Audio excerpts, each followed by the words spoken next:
Goeiemôre raadslede, kollegas, lede van die publiek wat inskakel. Kennis geskied hiermee van 'n spesiale raadsvergadering van Agulhas Municipaliteit wat vandag, donderdag die 30ste Maart 2023 gehou word in die raadsaal te BESTUURDER. Notice is hereby given of a special council meeting of the Agulhas Municipality, which is currently being held today, the Thursday, the 30th of March 2023, in the council chambers, BESTUURDER. I'll immediately give over to the Speaker of the Council, Councillor Derek Burger, who will do the official welcoming to this special council meeting. Thanks, Councillor. Thank you, MM. Goeiemôre collega's en hartlike welkom hier by hierdie spesiale vergadering. Belangrike een moes ek bygesê het. Ook aan diegene wat ingeskakel is en nie fisies hier is nie, hartlike welkom aan julle ook. Voor ons enigstens voortgaan, Raadsit Eksteen het aangebied om vir ons te open. Raadsit Eksteen. Kom ons bid saam. Vader, ons dankie vir hierdie besondere dag. Ons weet U is die skepper van ons dae en ons dankie dat ons die geleentheid het as leiers in ons gemeenskap om hier by mekaar te wees, om sake te bespreek rakende ons gemeenskappe. Here, daarom vra ons dat U ons wysheid en insig sal gee, want ons weet ons het groot besluit om te neem en ons staan voor dringende tye en baie ernstige sake wat hanteer moet word. Daarom kan ons nie sonder U leiding en sonder U insig doen dit wat ons moet doen nie. Ons vra U om ons in elke opsig te lei. Ons vra vir wysheid. Ons dankie daarvoor. Dankie dat ons vorentoe kan beweeg en dat hierdie mooi plek wat U ons bevoorreg het om in te wees, te bestuur op 'n wyse wat ook U koninkryk raak en bevoordeel en dat ons alles wat ons doen, sê en bedink in hierdie vergadering ook U naam tot eer sal wees en ons dankie daarvoor in Jesus naam. Amen. Dankie raadslid. Punt nommer 2, aansoek om verlof tot afwesigheid, application for leave. Ek het geen ontvang nie. So by implikasie is ons quorum. Miskien net onthou om belange te verklaar waar en wanneer nodig. Ons het dit nou nie as 'n aparte hoofie nie, maar dit it stands to reason. Punt nommer 3, verklarings of mededelings deur die voorsitter. Net enkel is, daar is 'n biblioteek van plaaslike regering wette by Elsabie beskikbaar vir alle raadslede. Gaan afhaal, so mooi netjiese houertjie met die nuutste wetgewing in. En dan wat my betref 'n hartseer aankondiging, ons ou vriend Blakkie Swart maak môre klaar na 11 jaar. Ek wil nou nie sê 11 jaar nie, want dit klink dan te verskriklik, maar is 11 jaar wat verby geglip het. Blakkie, namens die raad, baie dankie vir jou insette, vir jou getroue insette, professionele diens en ook in die gemeenskap, want ek weet nie of almal weet nie, dat jy vir jare lank die radio se musiekprogram hier in die dorp hanteer het, was dit Radio Overberg, as ek reg onthou, ja. En voorsitter van die Vriende van die Lugmag en. So, ek dink die dorp gaan jou regtig mis, maar dalk mis jy daarom vir ons ook. Maar hoe dit ook al sy, gesonde, vreugdevolle aftrede en geniet jou tyd daar in die mooi Kaap. Maar ek dink ons sal mekaar ergens weer sien vorentoe. Maar baie dankie. Raadsheer Jantjies? Ja, speaker, ek wil nou nie vir Blakkie bedankie, maar Blakkie het laat deurskemmery vir huis Agulhas toe. So, daar gaan niks soos gaan. Ek dink nie dit sal 'n moeilike een wees om hom te oortuig van nie. Maar dankie kollegas. Dan punt nommer 4, items na die raad verwys vir oorweging. Ek gaan oorgee aan die MM met 4.1, maar ek is net gevra MM dat ons vir Councillor Donald moet vra who will introduce the proposal for amending this. So when we get to that point, but over to you, sir. Yeah. No, thank you very much, Speaker and councillors, and also members of the public. I think die mense rondom hierdie raadsaal is nou al redelik bewus van die wetlike verpligting van 'n raad om 'n geïntegreerde ontwikkelingsplan ter tafel te lê. Ek met die verkiesing die vorige keer dit nou nie so lekker opgelyn met mekaar nie. So ons lê eintlik nou die 5 jaar wat nou 'n 4 jaar plan gaan wees vir hierdie nuwe raad wat die strategiese visie, die strategiese doelstellings natuurlik vir die raad vir die res van die termyn gaan uitstippel. And for this reason, this implies there's normally 2 processes. The one is the approval of a 5-year IDP. Then you got a review of the IDP. But in this instance, we've got an amendment of our existing IDP. So Tracy will give us a bit more detail about it, but the process is normally triggered with a memo that is tabled to the councillors or to the council by a councillor. And in this case, it's the portfolio head for finance and IT, of which IDP is also one of the portfolios. So I'll immediately give over to Councillor Karen Donald, and after that to Tracy, who will just elaborate a little bit more about the process. Thanks. Thank you very much. I'd like to take the opportunity to thank Tracy for long hours and overtime that she dedicates to the IDP, and then propose that the amendments to the IDP of the Cape Agulhas Municipality be approved, and that the IDP amendments be submitted to the Council by the end of May. Okay, thank you for the acknowledgement, Councillor. But yeah, in my department, it's a whole team that actually dealt with the IDPs, so it was a team effort. Councillors, maybe I think the municipal manager has alluded to this somewhat complicated process that surrounds an IDP and an amendment and a review and a new one. But yeah, I'm just going to take you back slightly to this time last year when we were sitting in this position, and we knew that we did not have time to do a brand new IDP for the 5-year period, and we opted to adopt the IDP of the preceding municipal council. Now, what our initial intention was, and there was a lot of confusion about this within the whole IDP sector in the province, you know, it wasn't just with us, is the initial idea would have been that we would then adopt the IDP of the predecessor for another year, and in that time we would then draft a new IDP for the new council.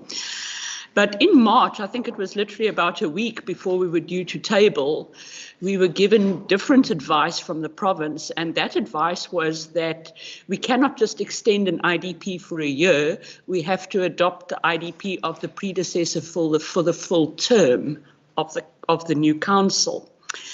So in essence, that is what we did. But so instead of tabling today what would have been a new IDP, we are basically calling it an amendment. So we've actually done a rewrite of it. So in essence, it is almost like a new IDP, but because of the legislative provisions, it is referred to as an amendment of the IDP and not a brand new one. So maybe just to understand that. We worked through the entire IDP. As you can see, it looks a bit different to what was previously tabled. We've tried to streamline it a bit. You'll see it is probably a bit shorter than the previous one. What we found with the previous one is that there were quite a few areas where specific aspects were duplicated. And, you know, the difficulty that you always have with that is if you update one and you don't update the other, you've got inconsistencies. So we just decided to do some streamlining to make it a more readable document, an easier document to navigate. And like I say, also to avoid a situation where if we have to review or amend certain aspects at a later stage, that we don't have inconsistencies in the document. A lot of the information is not different to what was in the previous document, but as I said, we've consolidated it all into one document again. So it's not a situation where you need to read this document with the previous one and a previous one, which I think gets a bit cumbersome at the end if you're really trying to see what is the IDP. So this is a standalone document with a lot of the previous information has been repeated, but it has also been updated. So there's quite a lot of areas that the basis of the information is same, but you'll see we've made certain updates to it. Now, the memorandum that unfortunately I apologize that I could not get it out to councillors yesterday. For some reason, the scans just wouldn't go out yesterday, so we've submitted it this morning. But the memorandum basically is just a summary of what were the key changes, what are the key amendments. So councillors are welcome to go through it, but I'm just going to touch on a few of them that I think are of the most significant. The forewords by the executive mayor and the municipal manager, they were just updated, specifically the mayor's related to the process that was followed in reviewing the community needs. With the municipal manager, the addition was the obvious impact of load shedding on our financial viability, which the way things seem, it's obviously going to be a concern for the remainder of the term of this council and needs to be addressed in the IDP. Chapter 1, I think the biggest amendment here was the fact that we did a revised community needs analysis. So this part is quite different to what we had in previously. I must say the overarching needs of the community have not really changed. So that would be the need for economic development, the need for social development, the need for infrastructure. So overarchingly, the needs have stayed the same, but the community needs analysis refers to more individual things that are needed. So, for example, a specific road that needs to be tarred, a play park that needs to be put somewhere. So it's more detailed and it's broken up on a ward basis. We didn't discard the needs that were left over from the previous IDP. They are still there. And communities were given an opportunity to tell us, are they still relevant? Can they be taken off? So some of them did change, but a lot of those needs, we didn't discard them. They are still there. They are on the annexes. And you can see they're actually separate on the annexes from the new needs. So they are all listed. But yeah, I think the big change there is the fact that I think we were actually doing quite well in terms of addressing the community needs with the previous IDP, but there's like a lot of new needs that have been identified. So that is a significant change. I also added a paragraph on the council's strategic workshop that we had. Chapter 2, the amendments there were very minor. It was mainly all of the political structures, the committees, membership, that type of thing. So that's just brought in line with the current situation. And the risk overview, I also updated with the newest strategic risks. So that was very minor. Chapter 3, our strategic direction. Now, you'll remember from the council workshop that we had, we didn't make any significant changes to the vision, the mission, or the goals. But one of the exercises that we did undertake there was a very detailed SWOT analysis. And so I've included that in the IDP. Chapter 4 is the legal framework and intergovernmental strategy alignment. For the most part, this is the same as what was there previously. I've just provided some updated information in respect of the municipal policies and bylaws, the JDMA list. So it's the same information, just updated. Chapter 5, the situational analysis. This is something that we actually update slightly every year. We usually use the provincial social economic profile and we use the MERO, the Municipal Economic Review and Outlook, to update the statistical information. So basically all of the headings that were there previously, all the aspects are still there. We've just put in the latest statistics where available.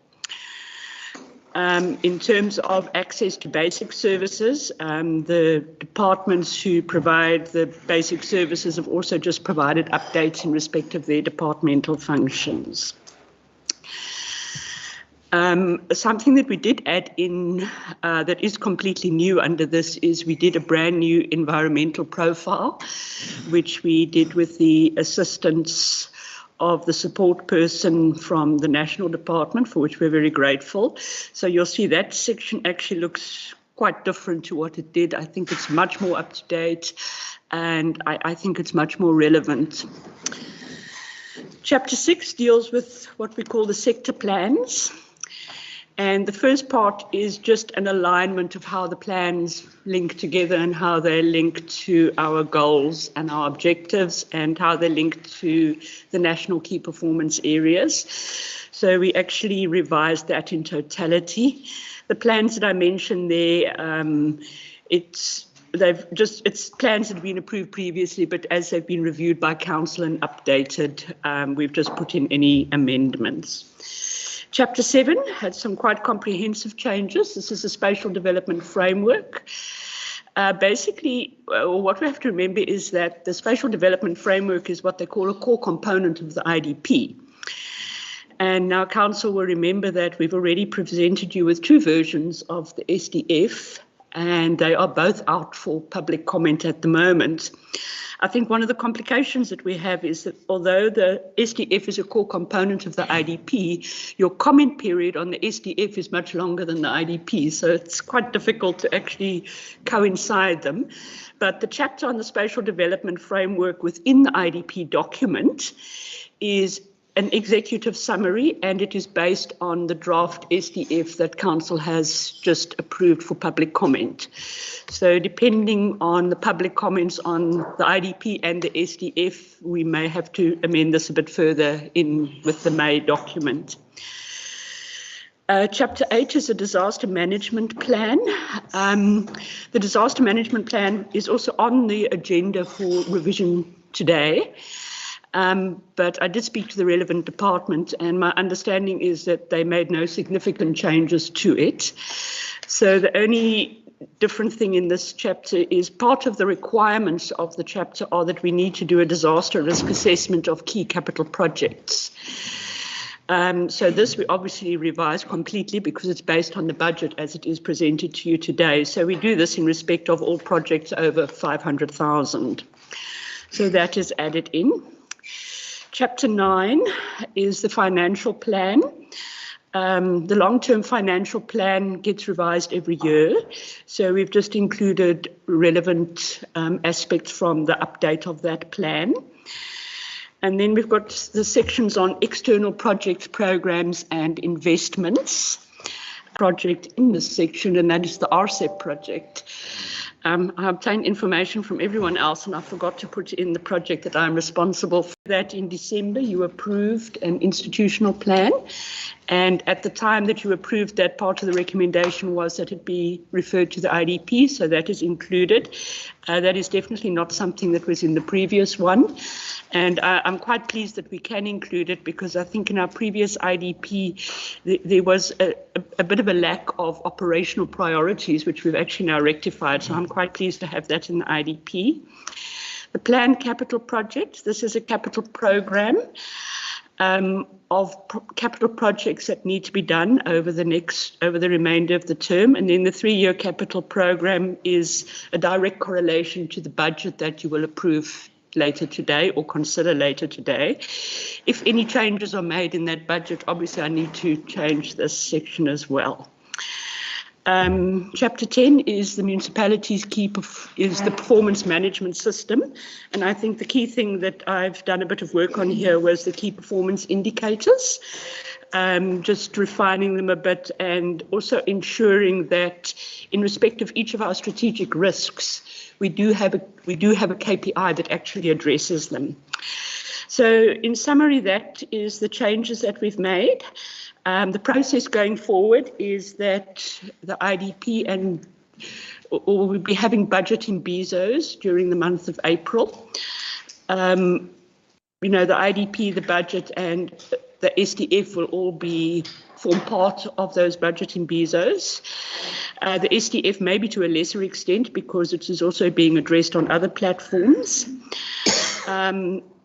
So we will probably be able to place an advertisement in the press for next week. It is a bit late for this week, but we can obviously advertise the meetings before, but the legal notice will go in the press next week. And then we thought of a possible closing date of the 8th of May. That is in order with the Finance Department, that it runs concurrently with the budget. So I know councillors didn't have a lot of time to look at the IDP, but please, if you have any comments, any inputs, please, you are most welcome to, in that time period, refer them through to me. If you want to come and discuss it, you're most welcome. Like I say, that is the purpose of putting out a draft, so that you can comment on it.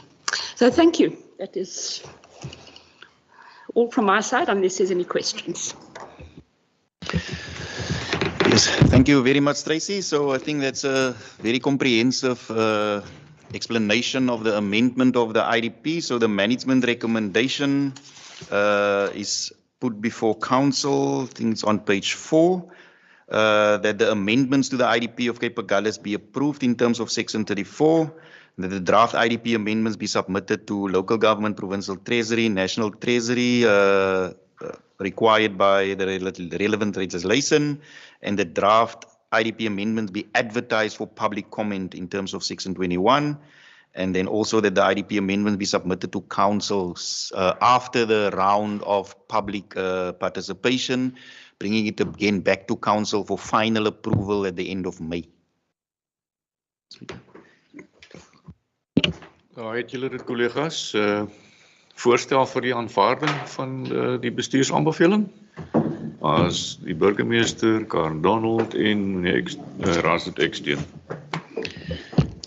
Dankie, MM. Thank you, Speaker. 4.2 is the draft budget for the 2023-24 MTREF financial year. MTREF meaning the next 3 financial years.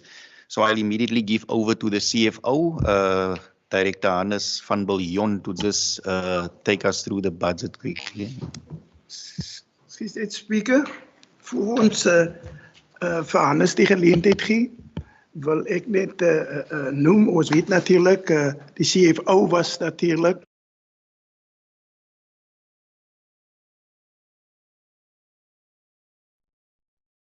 voor te lê. Onder andere, ons het vanoggend ook documentatie ontvang, onder andere ook die draft budget.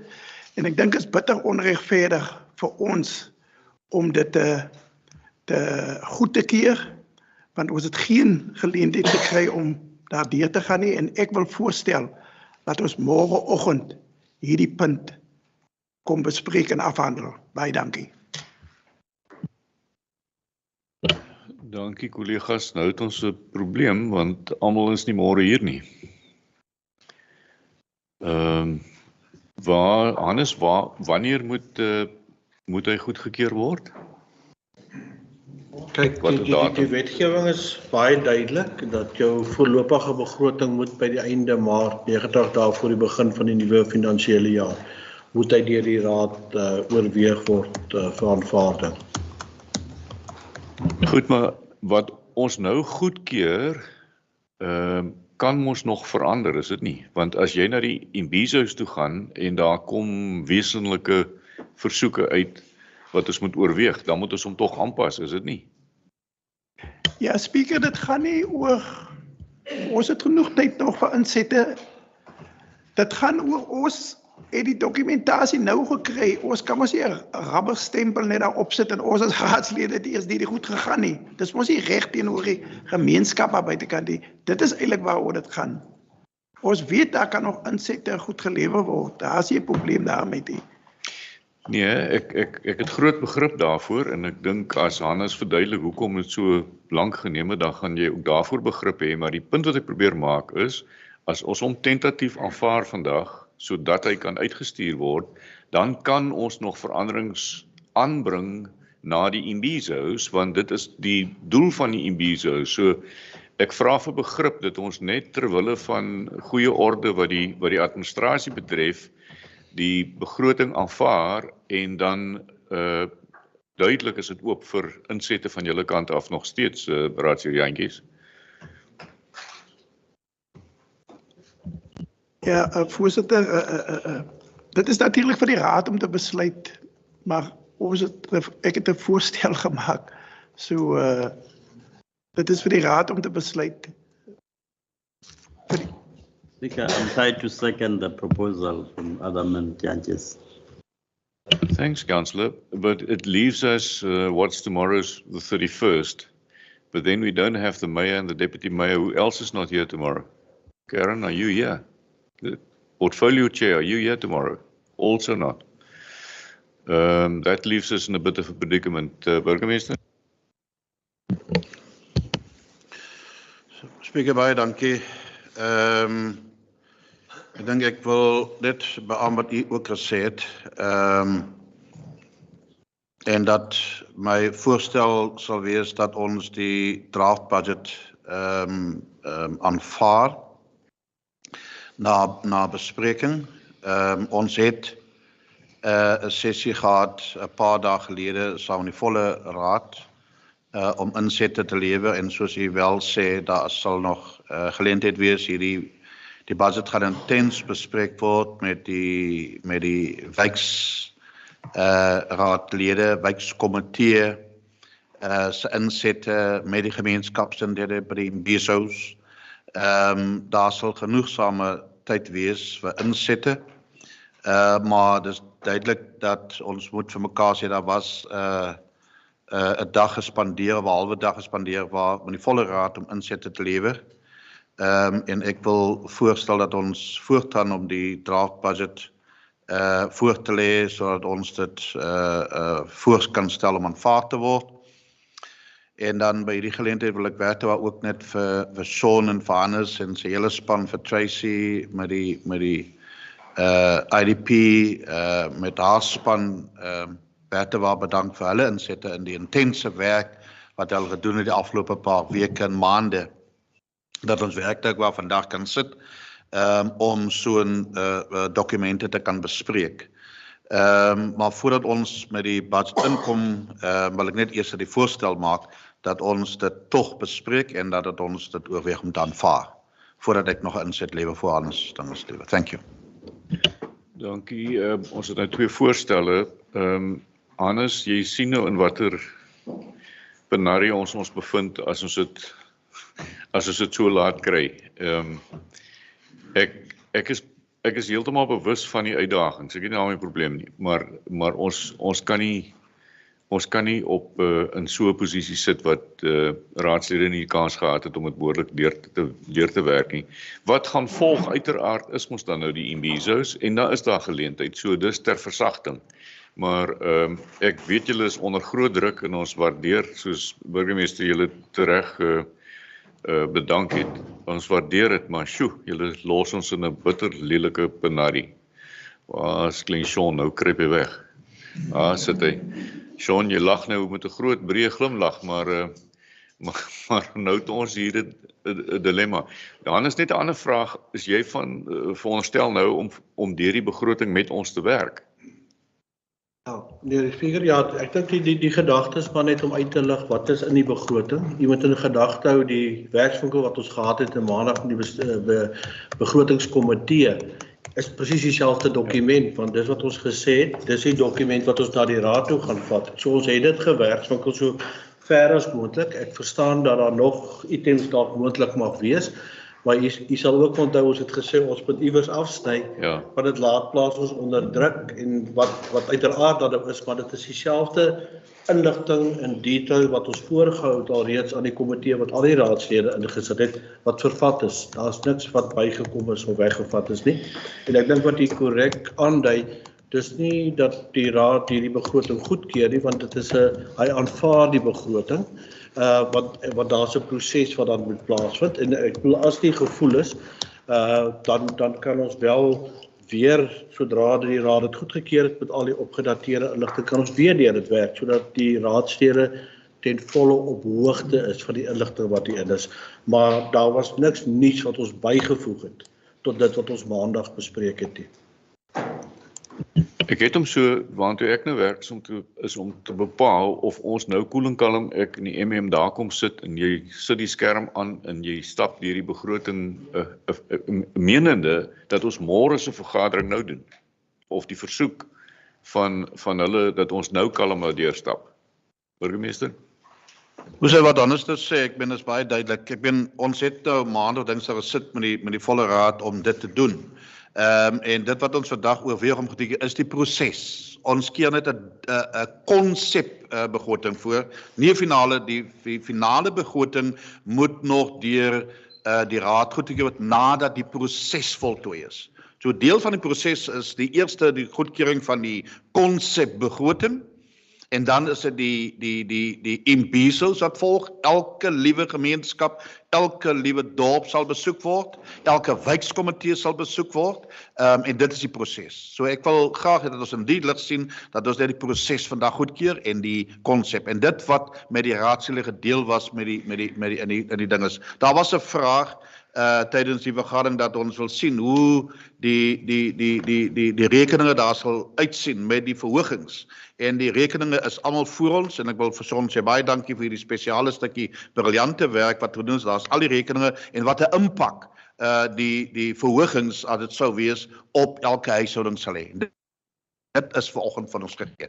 So ek wil hê dat die raad asseblief spreker dit so in die lig moet sien, dat ons in die lig sien dat ons die proses wat vandag begin net goedkeur en ondersteun. Dankie. Goed, nou net 'n opvolgvraag. Hannes, sou jy beskikbaar wees môreoggend om met die twee partye wat graag met jou gesprek daaroor wil hê te sit? Is dit 'n moontlikheid? Meneer Speaker, ja, ons kan, soos ek sê, as daar nog steeds vrae rondom die inligting is, ek dink ons het die detail beskikbaar gestel, maar as daar nog vrae mag wees, nog inligting moet wees wat ons het, dan kan ons die inligting hanteer en dan kan ons dit deurgee. Die ding is net, dit sê dat 'n ou verwag die raad met 'n rubber stempel wees nie. Maar die proses is, en dis om ons sê, dat die raamwerk wat ons hier het as 'n basis om te sê dis ons voorlopige begroting, dink ek is relatief realisties gegee die omgewing en die impak, ekonomiese impak wat dit mag hê, en dit vorm die basis wat ons dan gaan vat as 'n proses vorentoe tot die finale begroting dan by einde Mei. Goed, raadslid Jantjies en raadslid Mokotwana, is dit goed dat ons môreoggend 'n vergadering hou wat Hannes deur hierdie een wat nou voorgelê word net saam met julle stap en julle kyk, ons wil nie teenstrydig wees nie. Ek meen wat die mense nou sê, het ek klaar gesê van die departement wat onder druk gewees het. Maar wat u moet verstaan is, laat ons die dokumentasie nou gekry en ons nie daar deur gaan nie. En u het daar vir effens 'n baie sinvolle voorstel gemaak. Maar baie mense wil nie verander nie. En soos ek sê, ons sal blyf by stuk. U het voorgestel, as Hannes vir ons daai goed kan wys op die skerm, maar wat u ook moet 'n gedagte hou, ons het ander verpligtinge die dag. Dit moet u ook onthou. Daarvoor sal ons te vind wees. Laat ons weet wat in die dokumentasie aangaan, maar ons gaan dit nie goedkeur as ons die geleentheid gekry het om daar deur te gaan nie. Nou kyk, dit word nie goedgekeur nie, dit word net aanbeveel dat ons dit kan aanstuur, so dis nog glad by verre nie goedgekeur nie. Ek het net 'n verkeerde woord genoem. Okay, nee, maar ek probeer net sê, daar's nog geleentheid om hom goed te keur. Hannes, hoeveel tyd het jy nodig om deur te hardloop, of Sean, om dit nou vir ons te wys dat ons daai Die ding is, meneer die voorsitter, speaker, wat ek in gedagte is, wat Tracy gedoen het, wat die gebruik is oor die jare, ons reflekteer net die hoogtepunte wat in die begroting is. Ons kan nie nou gaan syfers wys nie, of so nie, die syfers is bekend. So wat ek nou maar net gedink het, is dat ons 'n impak gee, waar is die veranderinge, wat is die goed wat 'n rol het in die begroting, beginsel waarop dit gebaseer was, en ek dink dit is wat belangrik is, dat ons kan weet waar ons staan. En as ons daai beginsels het waarop die begroting op voorberei en vasgestel is, dan dink ek het mense 'n raamwerk, wat is die goed wat 'n impak het. Maar ek dink die gedagte was van dat ons soos wat Tracy ook nou maar net gedoen het op 'n hoë vlak sê wat die impak is, wat die verhoging is teen die vorige jare, waar is die kritieke goed wat ons op aandag gegee het en ek dink is maar basies om daai verduideliking te gee wat in die begrotingsdokument vervat is op die stadium. Goed, dankie Hannes. Kollegas, het ons konsensus. Kan ons gou 'n paar minute spandeer aan die hoogtepunte wat Hannes gou vir ons kan uitwys? Is dit reg so? Het ons konsensus? Ja, ons is op die punt. Kom ons doen hom, wat hel. Kom ons doen dit. Dankie. Ek en jy skuif. Ek weet nie, Hannes, gaan jy op 'n skerm of gaan jy sommer daar vandaan? Ja, okay. Ekskuus, gaan elkeen het dit op hulle rekenaar nou. Dis reg, ja. So jy gaan sommer daar. Ons moet net die hoogtepunte uitlig. Okay, nee, goed, Hannes, oor na jou. Thank you, Mr. Speaker. I think first of all, I think one of the challenges you must remember there's a specific legislative framework on how we have to prepare our budget, and there are specific tables, that council will have to consider and to conclude on, and I think that is exactly one of the challenges, because that documentation must be from the financial system. And although all the information is captured, on the system, it unfortunately for this meeting, we cannot really extract that information, but we will update that information in terms of the legislative requirement.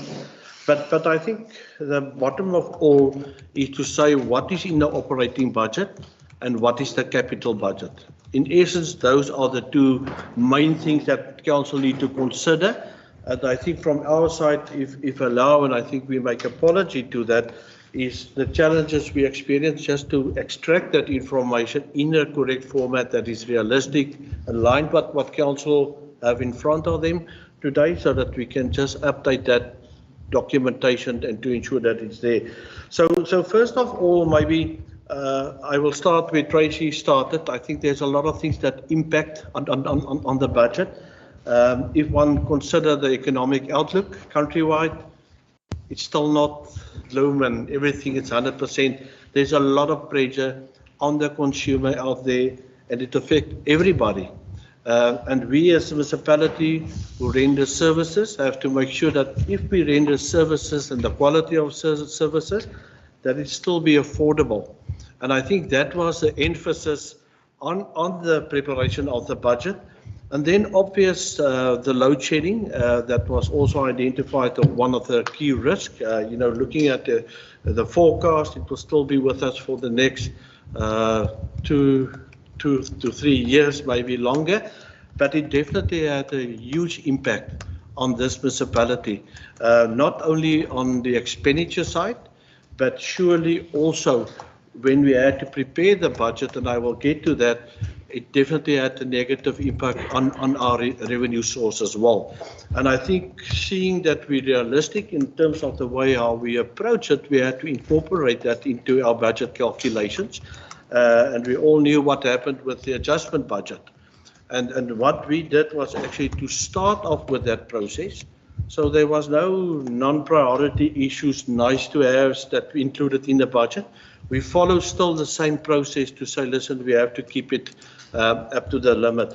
Now, just to put it in a context, if you look at the average CPIX over the past 12 months, it was in the vicinity of 6.9%. And that's what we use as the baseline, notwithstanding all the other things that impact. And surely we all know that, when it applies to municipalities and guidelines from National Treasury to keep within the 6%, this same scenario does not apply for ESCOM, where they already have indicated increases of 18.59%, which we cannot absorb within the municipality, and unfortunately, it forms part that we have to give through to the consumer as well. So just to give an indication, our total revenue that we estimate for the 23-24 financial year, it's 453 million rand, and it's an increase of 4.8% compared to the current financial year 2022-23. On our expenditure side, It's very close. That's why I said we're not in a business to make just profit, although we need to make profit to have money available for capital investment. But if you look on our expenditure side, the expenditure budget also 453,216, that leave us with a small, can I put it there, surplus before we're looking at other things in terms of your transfers and subsidies, especially from grants that we also need to add on.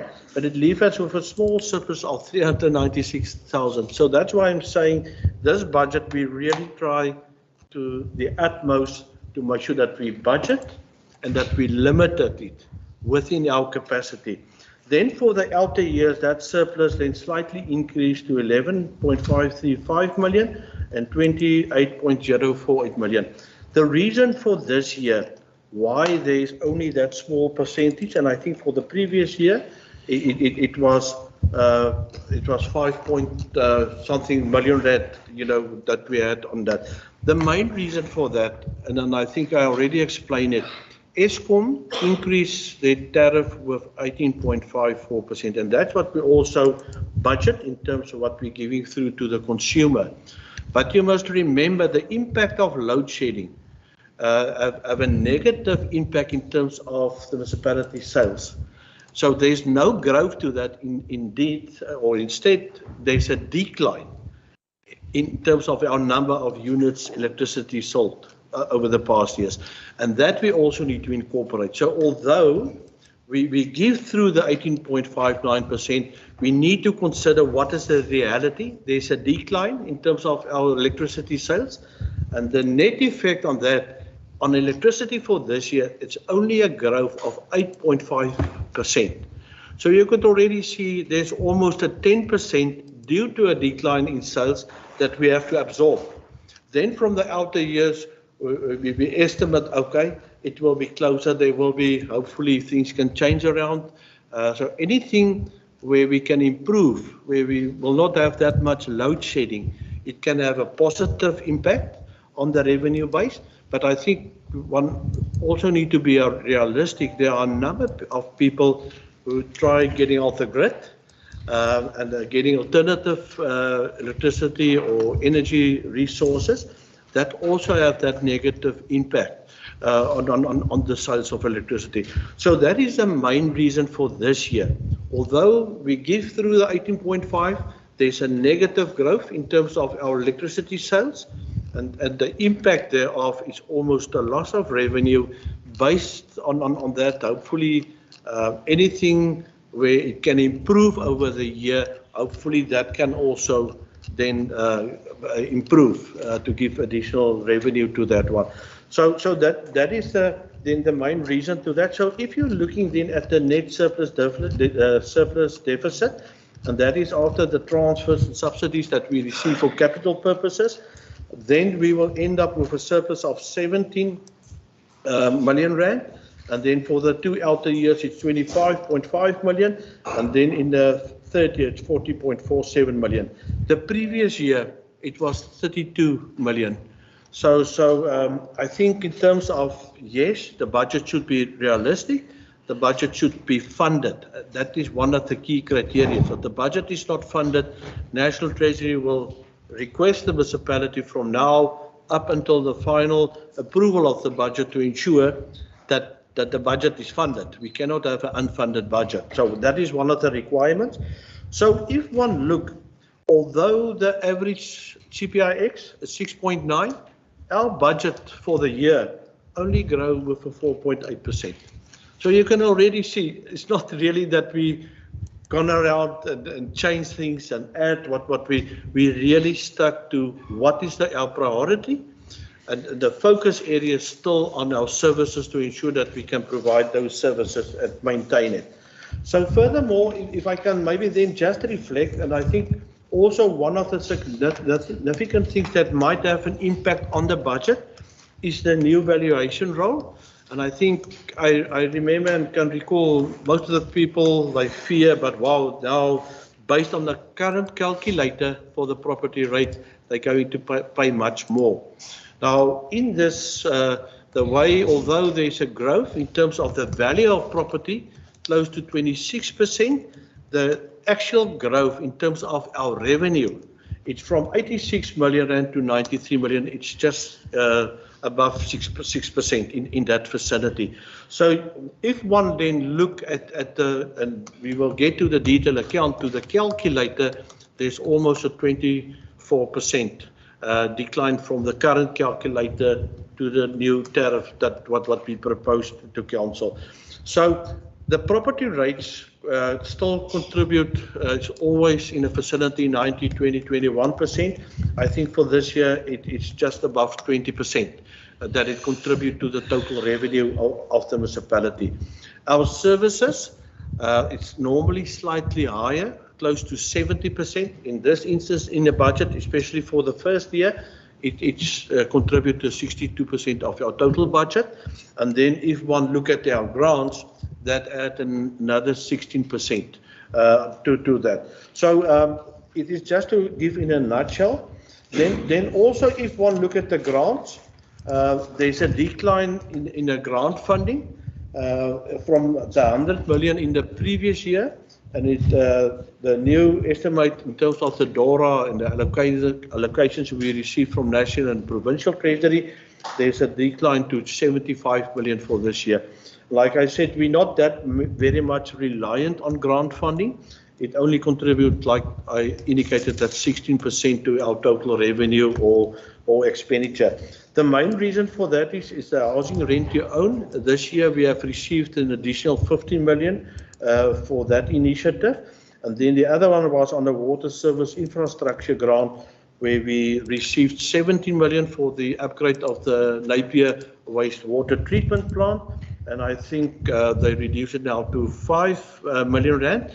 That money will not be sufficient. I know they said that they will correct that, but as it stands right now, it's 5 million, and that is to create additional capacity in the Struisbaai Agulhas area for the water services. So that is a huge project, and hopefully they indicated that they will correct that. Then also, if one then look at one of the key factors is actually on the capital expenditure side. Budget for the year, we also 23-25. Yes, the funding that will make a contribution, national, that is your MIC funding, and also the water service infrastructure grant that will add 15 million rand to that. Then also from provincial government, there's a 1.5 million, and that gives you that 16 million rand that they contribute to our capital budget. And then if you want to look at, funded from borrowing, it's a 21 million. We not foresee to take up additional borrowing for this year. Probably maybe in the outer year, we will just look at our capacity. We still have capacity to do that. But for now, I think we just say we took up the loan last year, and that was for the medium term. So we still have money that we can insure.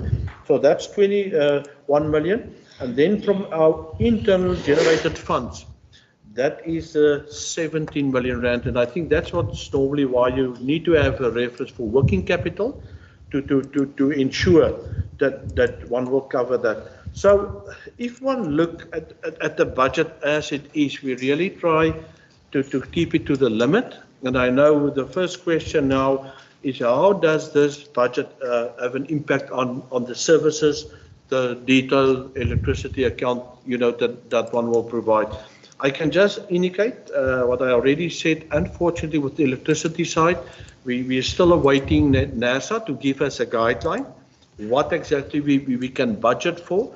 But for now, there's no real indicator to us, and we use the 18.59%. So that is already part of the account. And then for the other services, it varies between 6.5 and 7.5%. In most of the cases, we try to have it at least at a 6.5%. Unfortunately, like on the property rate, surely in some instances, people will pay less for that. And then there might be, if your property really increase compared to the current value quite significantly, surely then you will have to pay more. But I think if one look at the average where we are, most of the people will either pay a little bit more, but not to the extent, you know, that your property value increased compared to the previous year. So, and then what we also did from our side, there are number of other things what the mayor said and that what we need to focus on, and that is really to focus on the vulnerable groups within our community. So what we also included now is the pensioners rebate. What we increase it from a 10% to a 20%. So if you look at the impact, maybe already together with the discounted calculator later rate, it's almost 30%. But yeah, we understand that your value of your property will also increase. We don't want to put a remuneration or revenue limit to the pensioners. So if you're a pensioner, you qualify for that, then you will get that 20% rebate on your property rates. So it's a significant impact to try to bring some relief. And then also in terms of, it's actually the first time we add on to this is actually if there's a household with disability, what we also incorporated now in our tariffs, when we give you a 20% discount on the account, on the fixed charges. So the property rates as well as the fixed basic charges, and we want to treat it on the same basis as your indigents, where we have a slight change now, is only to recover the cost. The only thing for that is not really where council will lose funding, because remember the free basic services is funded from the equitable share. So what we say, instead of now, you know, charging them the same rate as others, and then you offset it on free basic services, our free basic services is close to 28, 29 million rand for the year. What we want to do is to recover the cost at least. So yes, you will have less revenue, but your expenditure for free basic services will also have a drop in terms of that cost, that you have more money available from the equitable share to be utilized elsewhere. So on that one, it can have a positive impact also on our indigents, especially those who have to pay the 50%. You know, if it is only the cost what we recover, then surely that impact of their 50% contribution for the payment of the account will be less. And if we can recall, for the past 2-3 years, there were also from our public benefit organizations, old age, creches, where they ask for financial assistance.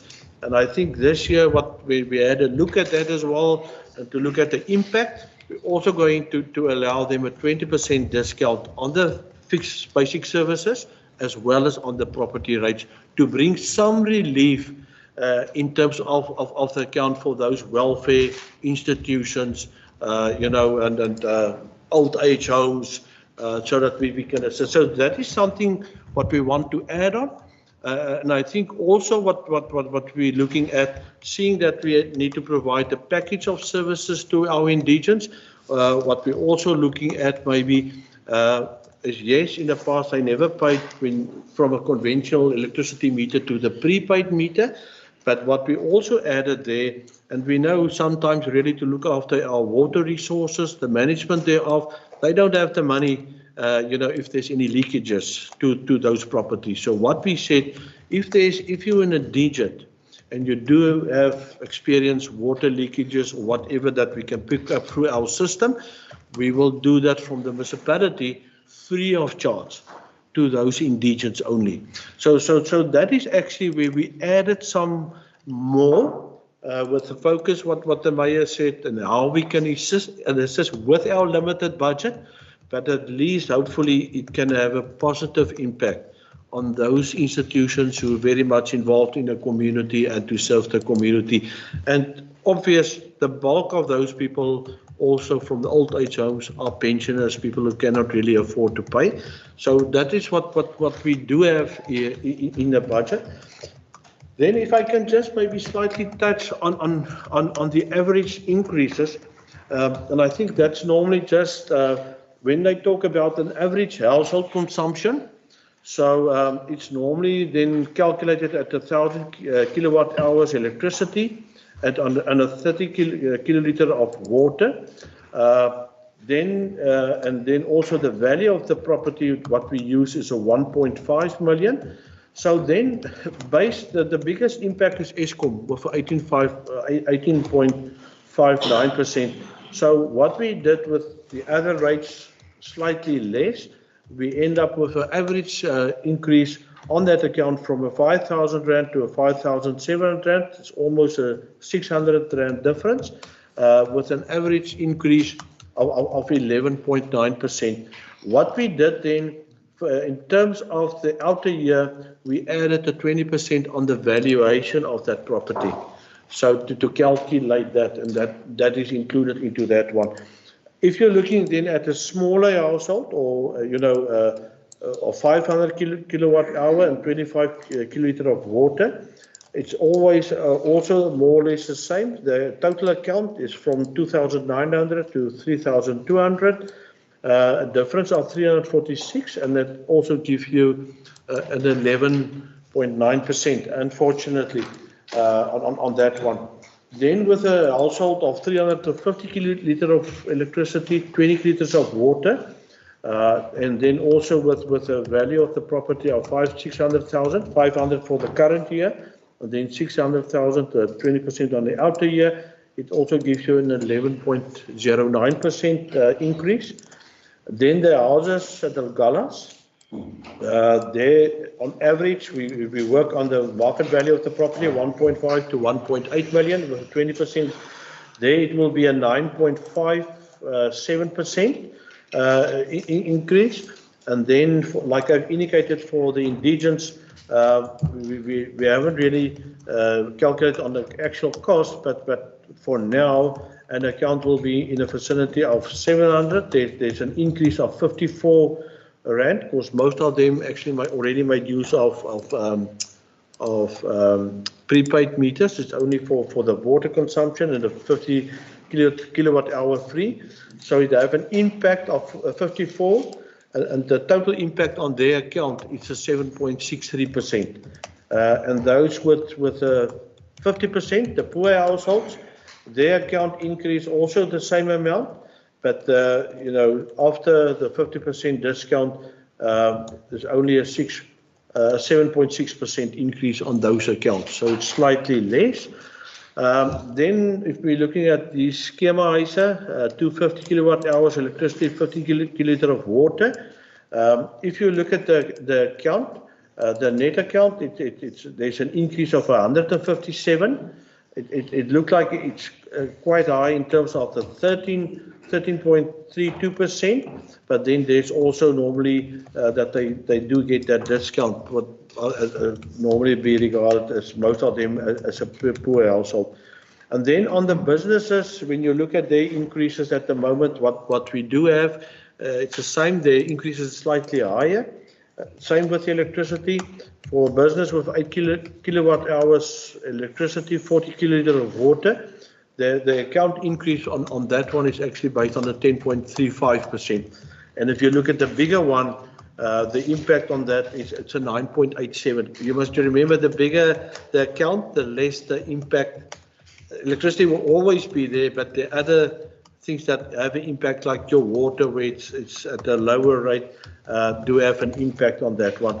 And then the one on the Fishers Ini, looking at their properties, they also don't have electricity. They with Eskom.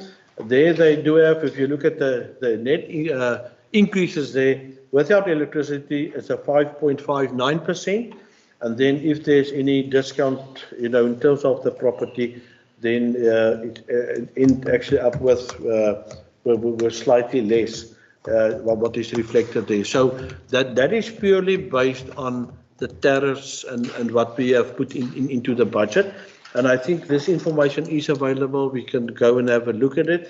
But at least this is what we foresee in terms of going forward and the impact on those individual accounts.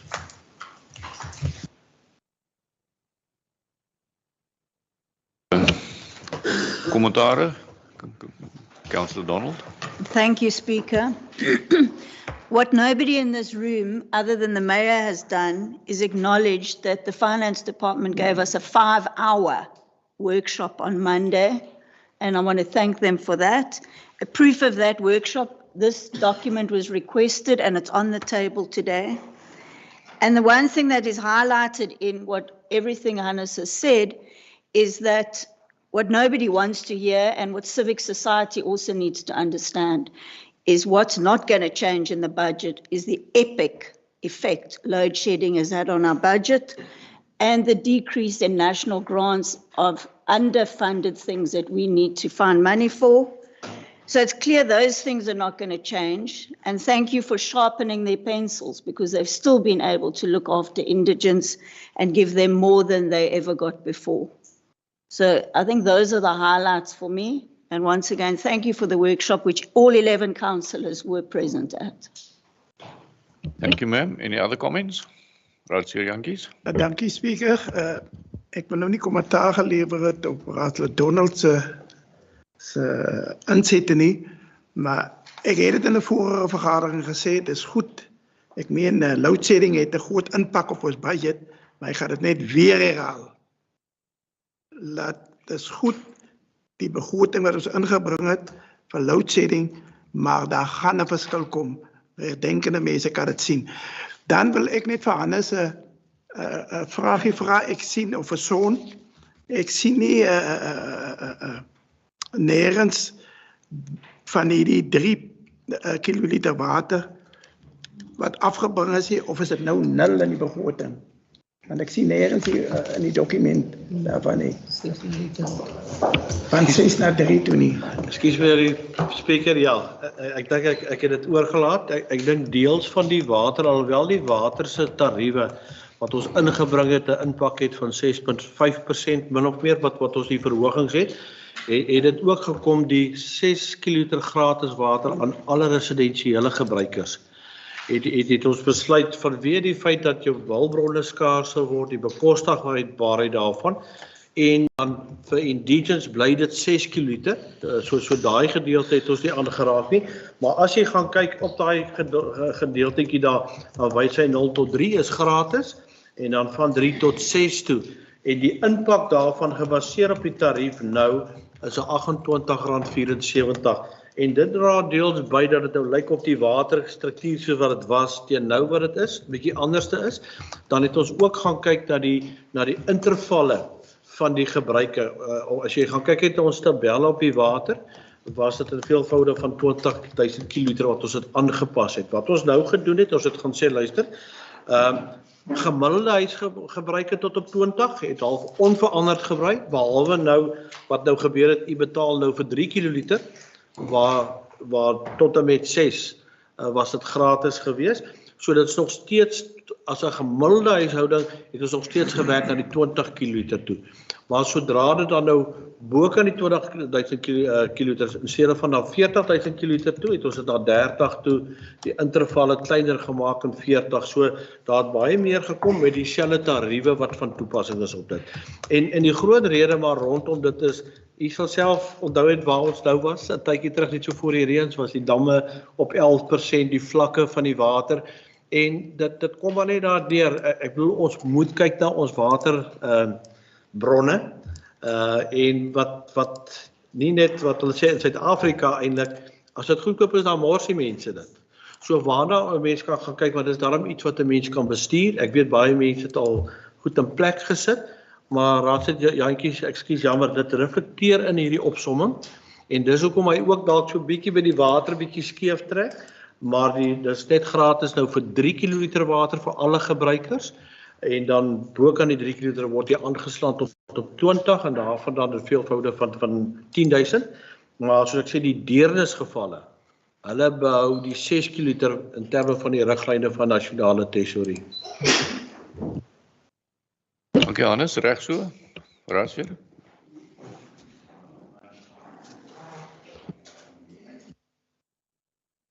Thank you, Speaker. I think I listened to the Director of Finance. You know, We like to be controversial when we're dealing with finance, because when we're dealing with finance, we're dealing with the people's needs.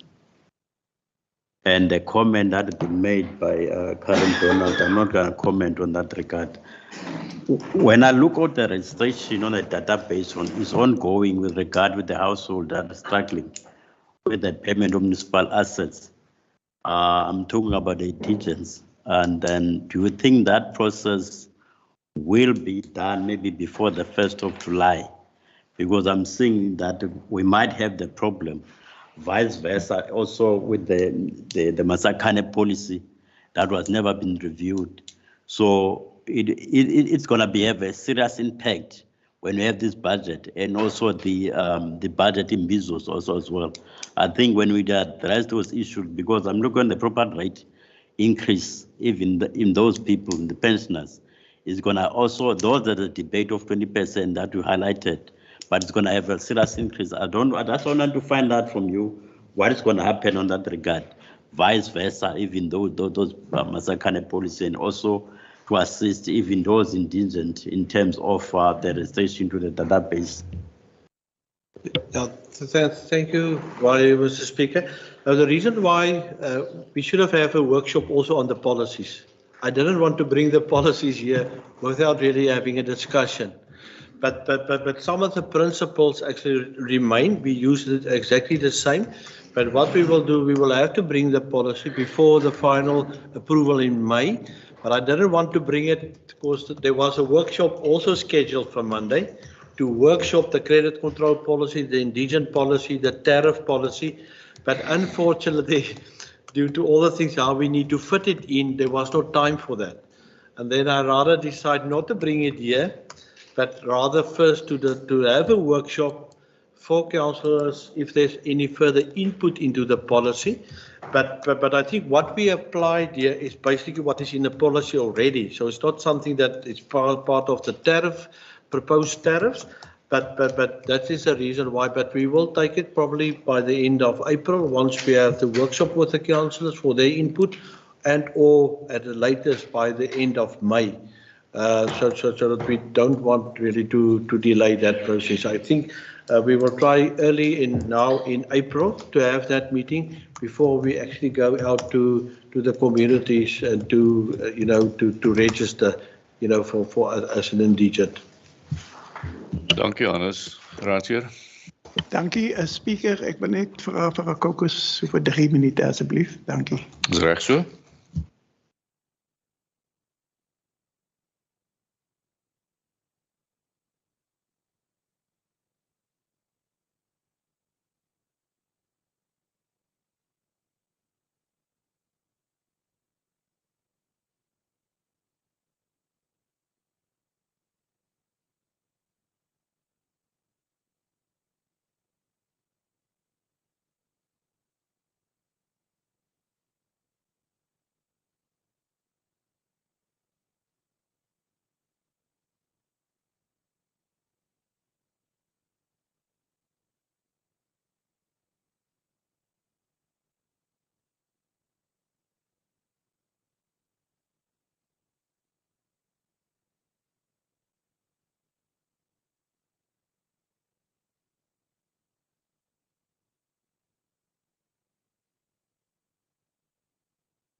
Dankie collega's. Dankie collega's. Raadsheer Jantjies, julle is terug, is julle tevrede? Goed, kan ons dan konsensus kry dat ons die begroting aanvaar soos hier voorgestel word? Het ons konsensus daaroor? Ek sien 'n paar koppe, ek sien 'n paar hande. Doodse stilte. Goed, ons aanvaar hom dan so. Dankie. MM? My apology, can we just add also just to allow us then to do those, in terms of the legislative requirement, those tables, to update it in the report and that we can make it available then, please. Thank you. Okay, 4.3, Speaker, has to do with the oversight report on of the annual report for 21-22. Now, Council would remember, I think it's in the end of January, where the draft annual report was tabled and then it was taken on a public participation process. It was advertised from the 3rd of February to the 3rd of March. And as legislation requires, it has also been tabled at the MPAC meeting, which was convened on the 15th of March, where the MPAC also expressed their satisfaction with the draft annual report. And they've also recommended that the 2021 annual report be approved without reservations. And that is why we're bringing the final annual report with the oversight report to Council for approval. And the management recommendation is on point 9.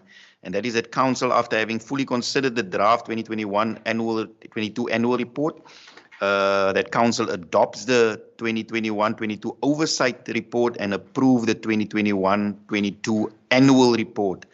And that also that the accounting officers submit copies to the Auditor General, the Provincial and National Treasury, and also the Provincial Department of Local Government. And subsequent to that, that the accounting officer make the oversight report public in terms of Section 21A of the Municipal Systems Act. So ek dink dit is redelik voor die hand liggend. Dis 'n legislative requirement. Ons het hom deur al die prosesse gevat en ons wil nog graag hê dat die raad die finale jaarverslag tesame met die oorsigverslag goedkeur. Collega's, konsensus, julle het dit deurgelees. Ek sien 'n paar hande. Is daar nog 'n paar hande wat kan opgaan asseblief? Dus konsensus kry. Dankie. Dankie Marius. Okay, and also thanks to Tracy and Blackie and all the Zolile, the rest of the team, and also for MPAC for considering that. Then there's normally an addition to the annual report, and that is Section 50 of the Disaster Management Act. Which also needs to be adopted with the annual report. En dis ook redelik voor die hand liggend. Dis 'n wetlike vereiste en die aanbeveling is op bladsy 11 van die agenda. And that is that the annual report of 2023 as presented on Section 50 of the Disaster Management Act be approved. Councillors, can we approve? Thank you. The next one, also in similar vein, is the review of the Disaster Management Plan 2023. The Disaster Management Plan is also in terms of the Municipal Systems Act, sector plan of the IDP, which also needs to be reviewed or amended or adopted together with the IDP. And obviously, because we have amended the adoption of the IDP or the amendment to the IDP, then it's also required that we also just adopt the disaster management plan with its amendments together with the IDP. The management recommendation is on page 12, and that is that the disaster management plan for 2023 be also approved. Councillors, we wish we never have a disaster, but can we approve? Thank you. Thank you very much. 4.6. Councillors, has to do with the process for the appointment of a senior manager, which is a director for management services. Now, you would remember. Nah, it's fine. Ja, maar is dit nog enige belang hierby nie. This is just for the process, because the former Director Management Services, Mr. Hendrik Kroon, has now been appointed as the Director for Infrastructure Services, which left a vacancy in that portfolio or in that function, and this is just also a legislative requirement in terms of MSR, the MSR regulations, that a council needs to approve the commencement of the recruitment process. Ons kan vir julle sê ons wil regtig nie tyd mors en ons sal reeds eintlik begin met die proses, want ons besef is 'n baie kritiese posisie, maar hierdie is basies net amper dat ons net 'n raadsbesluit het wat vir myself as accounting officer die reg gee om voort te gaan met die advertensie en dan ook natuurlik die recruitment en selection proses. So dit is hoekom ons hierdie na die raad toe bring, net om 'n formele raadsbesluit te kry in hierdie verband, en dan ook dat die raad sommer die paneel ook goedkeur, en die paneel word ook wetlik voorgeskryf.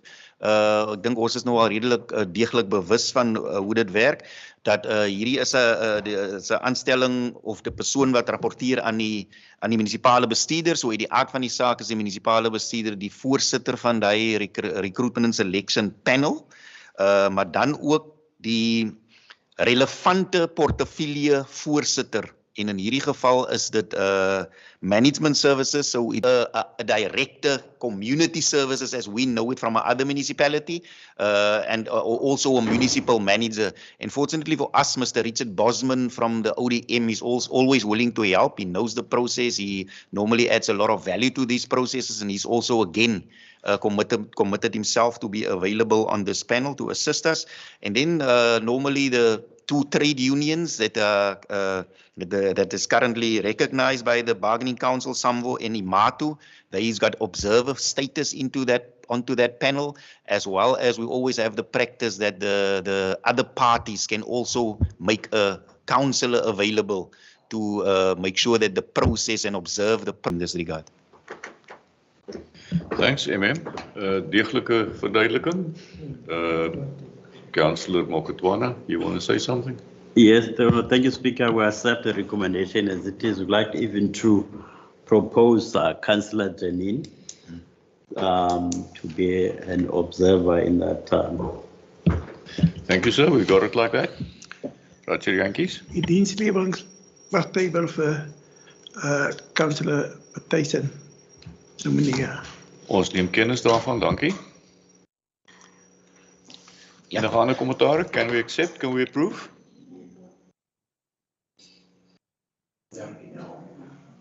Dankie toch? Okay. Ons weet hom. Thank you.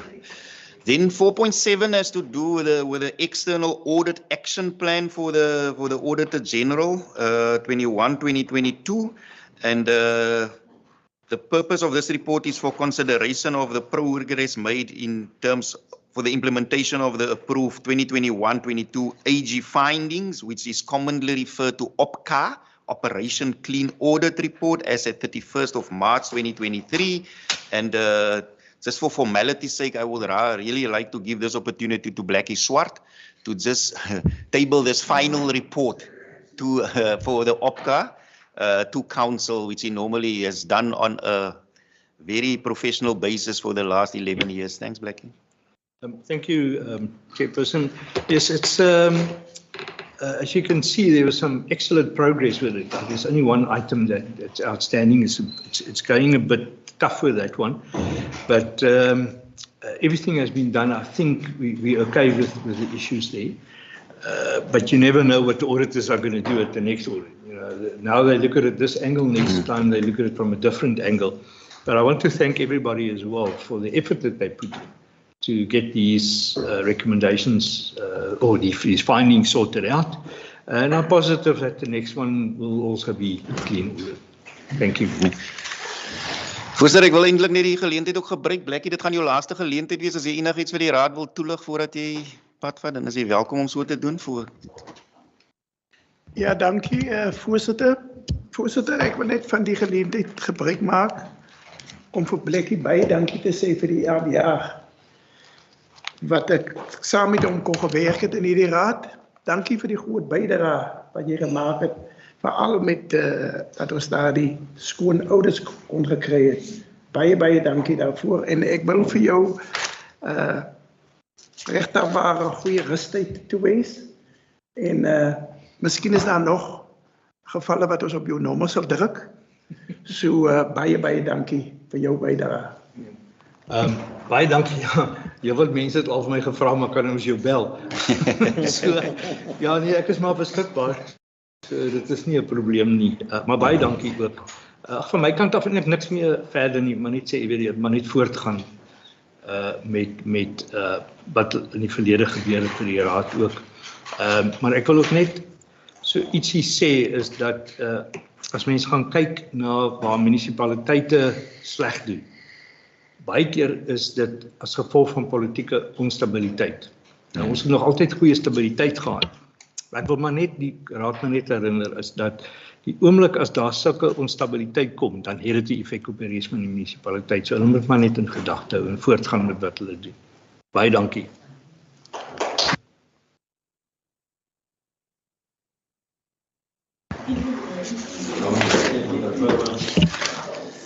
Councillors, can we then consider and accept this report, please? We have to do that for Marius' sake. Thank you. Thank you. Baie dankie Speaker. Die volgende punt is dringende sake die munisipale bestuurder voorgelê. Ek het geen dringende sake van my kant af, Speaker. Dankie MM. Bring ons by punt 6, oorweging van kennisgewing van MOSIES. Die sin is nie soos ek hom geskryf het nie, so ek lees hom reg. 'n Verslag na die ondersoek van die mosie van wantroue teen Raadslid Swart is deur die Speaker ontvang en versprei aan alle raadslede. So raadslede, kan ek voorstel kry dat die verslag aanvaar word?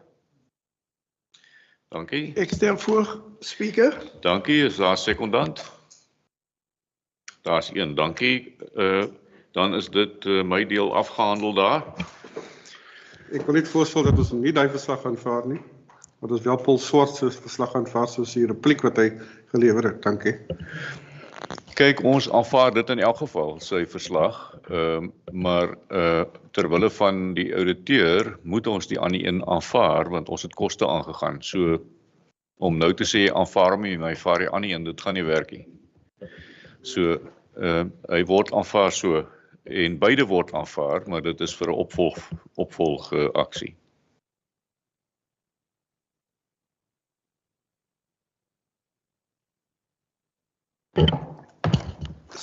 Ja, Speaker, na die ernstige bevindings in hierdie verslag wil ek voorstel dat die raad die burgemeester dissiplinêr verhoor. En 2, dat die raad 'n dissiplinêre komitee aanstel met 'n onafhanklike regskenner om hierdie verhoor te lei. En 4, dat daar 'n klagstaat opgestel word. En 5, dat die burgemeester onmiddellik geskort word terwyl hierdie ondersoek tot die ondersoek afgehandel is. Baie dankie, nie die ondersoek die